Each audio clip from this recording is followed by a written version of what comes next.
Senhor esteja convosco. Proclamação do Evangelho de Jesus Cristo segundo Mateus. Naquele tempo, partindo Jesus, 2 cegos o seguiram, gritando: Tem piedade de nós, filho de Davi. Quando Jesus entrou em casa, os cegos se aproximaram dele. Então Jesus perguntou-lhes: Vós acreditais que eu posso fazer isso? Eles responderam: Sim, Senhor. Então Jesus tocou nos olhos deles, dizendo: Faça-se conforme a vossa fé. E os olhos deles se abriram. Jesus os advertiu severamente: Tomai cuidado para que ninguém fique sabendo. Mas eles saíram e espalharam sua fama por toda aquela região. Palavra da salvação. Glória a vós, Senhor.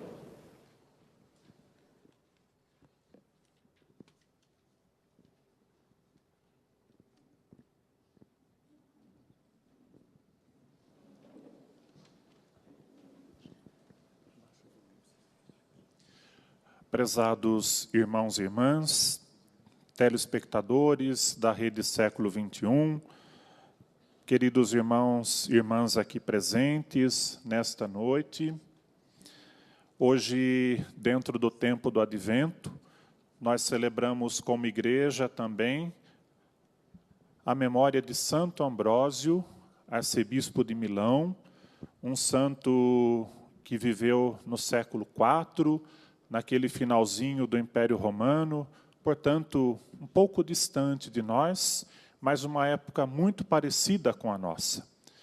Ali pelo século IV, no final do Império Romano, havia uma degradação moral, uma degradação política, né? O Império se desmoronava, portanto, já se vivia um certo vale-tudo, se podemos assim dizer. E Santo Ambrósio é uma figura empolgante que surge nesse tempo. É um homem de família ilustre, nobre, um homem que foi educado em Roma, juntamente com seus irmãos, seu irmão e sua irmã. Sua irmã tornou-se religiosa, professando os votos diante do Papa Libério, à época. Um homem formado na tradição romana, portanto, um homem que trazia valores cívicos, valores morais, a retidão do caráter. E esse homem foi chamado a ser governador daquela região do norte da Itália, com sede na cidade de Milão. Como governador, foi um homem de qualidade admirável na sua forma de administrar, no seu zelo pela justiça, para com aquele povo, um homem que se destacou na atuação política. Depois, na substituição do bispo de Milão, o bispo Alcêncio, Ambrósio, que ainda nem era batizado, nem era sacerdote, entra na igreja, mas era conhecido da cidade, pelo seu zelo, pela sua presença junto àquele povo, já era uma presença de pastor. E, naquela época, então, a igreja reunida, tentando fazer a nomeação de um novo bispo, Ambrósio é aclamado como bispo. E ele, logicamente, recusou de início, mas depois de 7 dias, os clamores foram tantos que ele viu naquilo um sinal de Deus na sua vida. Ele era já um homem de fé, porque já tinha amizade com o Papa Libério, mas naquela época o batismo se dava na idade adulta. Então, por isso, Ambrósio ainda não era batizado e toma a decisão. Então, foi batizado, preparou-se, recebeu a ordenação sacerdotal e torna-se bispo de Milão. Portanto, um homem que tem uma trajetória bonita de igreja, por suas qualidades de honestidade, de justiça, que ele vivia já no governo político da sua região, ele traz para a sua administração na igreja, aquele povo a qual ele é chamado a ser bispo. Portanto, foi destacado pela doutrina, pelo zelo na liturgia, e foi declarado doutor da igreja, pela grandeza de seus escritos, pela grandeza da sua espiritualidade mística proposta para aquela época. Um homem que não se acovardou diante dos poderes da época, mesmo diante do imperador romano ainda, Teodósio, ele declara uma penitência pública ao imperador Teodósio, com coragem. Um bispo que se colocou diante do imperador e impõe uma penitência por conta dos atos daquele imperador que tinha decretado uma batalha em Tessalônica, e ali tinham morrido muitas pessoas, inclusive cristãos. Então, Ambrósio acusa aquele imperador de agir não conforme os preceitos da vida, não conforme os preceitos exigidos pela palavra de Deus. Então, ele coloca aquele homem numa penitência pública, com coragem. Destacou-se nos seus sermões, tanto pela forma literária, como pelo conteúdo. E depois ele vai ter um discípulo, Santo Agostinho, que ainda então Agostinho de Hipona, um homem que depois vai ser também doutor da igreja, vai contribuir com a fé cristã, com seus ensinamentos. Agostinho, que ainda procurava a fé, ainda buscava a verdade, ao ouvir os sermões de Ambrósio, se encanta. De princípio, pela forma elegante, bonita de escrever de Ambrósio, mas depois se convence pelos conteúdos da pregação de Santo Ambrósio, que foram marcantes para a conversão de Santo Agostinho. Portanto, Santo Agostinho, depois de 40 anos de vida, de busca da verdade, é batizado na Catedral de Milão, numa noite de Páscoa, pelos anos 386. Então, Ambrósio, Agostinho, são pessoas que vão contribuindo, chamadas por Deus, contribuindo com a igreja, contribuindo com o mundo, contribuindo para que as virtudes propostas pela palavra de Deus pudessem ser vivenciadas naquele tempo, e seus ensinamentos prevalecem para nós até hoje. Os sermões de Santo Ambrósio destacam-se escritos ascéticos, pregações, espiritualidade, e no final da vida, Santo Ambrósio vive uma virtude muito grande. Santo Ambrósio entrega todos os seus bens para os pobres. É um gesto bonito, né? Um homem de família nobre que passou pelos cargos, brilhantemente, os cargos da política, depois pelo governo da igreja, e no final do governo da igreja, vislumbrando já o final da sua vida, Santo Ambrósio deixa todos os seus bens para serem distribuídos aos pobres. Então, ele morre no ano 397 da nossa era, aos 60 anos de idade, novo para os nossos padrões de hoje, mas com uma vida de muitas realizações, com 23 anos de bispado exercido naquela diocese de Milão. Tudo isso, a liturgia de hoje, juntando a história de Santo Ambrósio, o exemplo de Santo Ambrósio, nos unimos com a celebração que estamos realizando.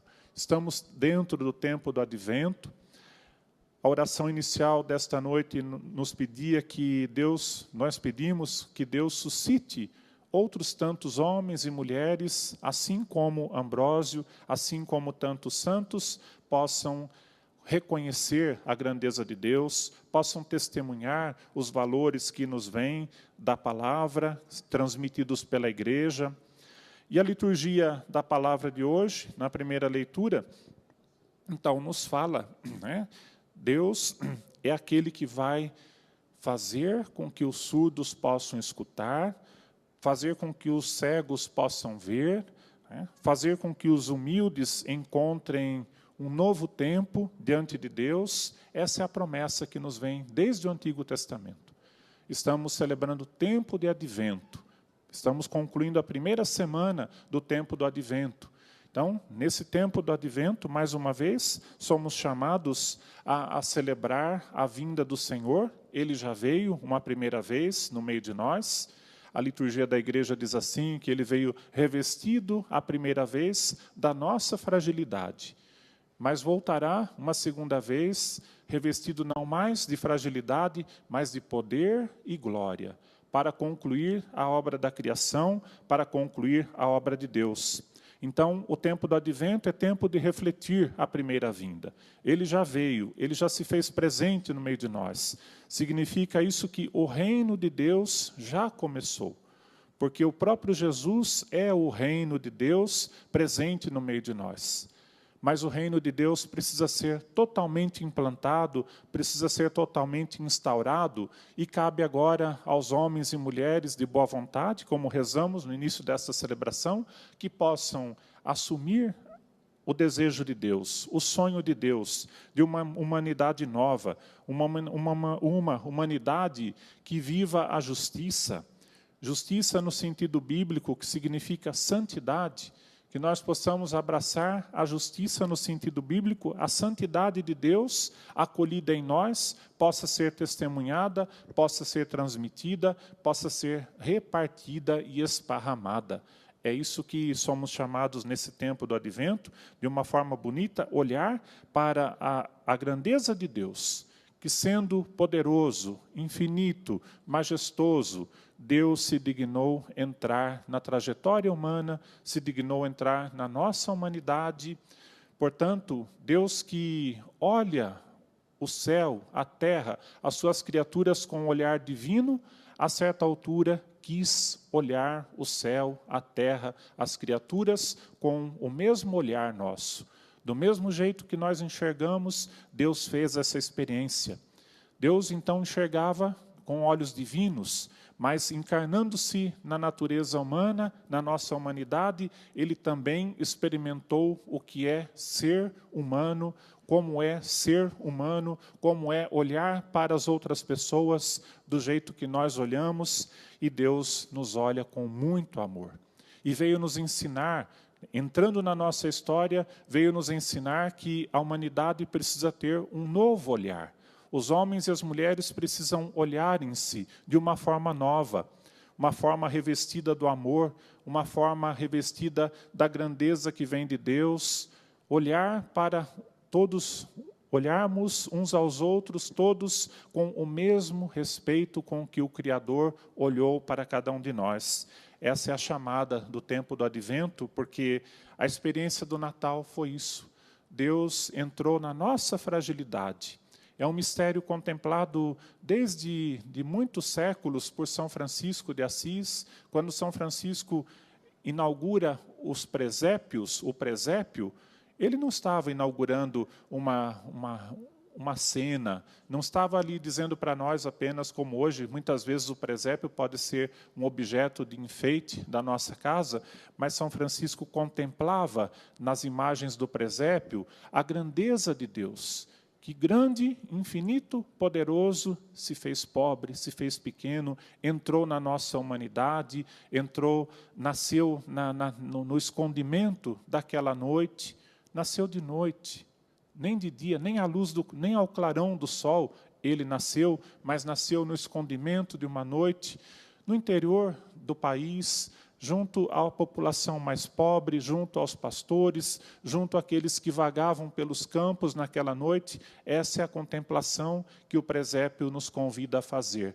A grandiosidade de Deus que entrou na nossa história com humildade, para nos ensinar esta humildade. Este é o caminho que nós somos chamados a trilhar, que possamos enxergar. A liturgia de hoje, o Evangelho, nos fala daqueles homens que não enxergavam, mas procuraram a luz, procuraram o Senhor.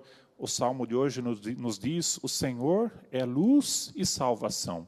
Aqueles homens souberam reconhecer que ali em Jesus estava a luz. Não uma luz simples, uma luz que pode se apagar, uma luz material, mas uma luz eterna, uma luz infinita, uma luz que vem de Deus, uma luz que era promessa de vida nova. Eles souberam reconhecer e seguiram Jesus até a sua casa. Tornaram-se discípulos da luz. Portanto, essa liturgia de hoje também nos faz esse convite, para que nós possamos ser acolhedores da luz, que nós estejamos dispostos a enxergar. A pergunta que Jesus dizia: vocês acreditam? Ao tocar neles, Jesus lhes pergunta: vocês acreditam que vocês podem enxergar? E essa pergunta, talvez hoje, nesta noite, está sendo dirigida a cada um de nós que estamos aqui celebrando a Eucaristia, os telespectadores, você que está aí na sua casa. Esta pergunta de Jesus continua sendo feita. Você acredita que você pode enxergar? Não enxergar apenas fisicamente, mas você acredita que você pode enxergar um tempo novo? Você acredita que você, de posse da luz que vem de Deus, você pode também transformar esse mundo? Você pode também fazer com que aquilo que é de Deus seja presença no mundo? De Deus é a justiça, de Deus vem a bondade, de Deus vem a mansidão, de Deus vem o bem-querer, de Deus vem a honestidade. Esses valores todos que nós encontramos no Evangelho são de Deus, são valores evangélicos. E Jesus nos pergunta: vocês acreditam que vocês podem enxergar esses valores? Mais ainda, vocês acreditam que vocês podem viver esta luz na vida, na vida da sua família, na vida da sua comunidade, na vida do mundo? Será que nós acreditamos que a luz de Deus pode brilhar no mundo e novas relações possam se estabelecer nesse mundo? Portanto, esse tempo do Advento, mais uma vez, somos chamados a contemplar o Cristo que veio e o Cristo que voltará, para dar cumprimento à obra de salvação proposta pelo Pai, o sonho de Deus. Deus que olhou o mundo com amor.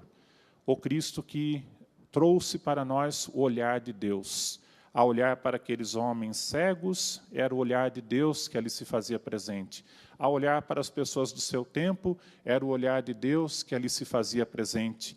E hoje, na Eucaristia, ele continua se fazendo presente. Nesse momento, celebramos a sua presença no meio de nós, e ele continua olhando para cada um de nós, e nós somos chamados a uma resposta.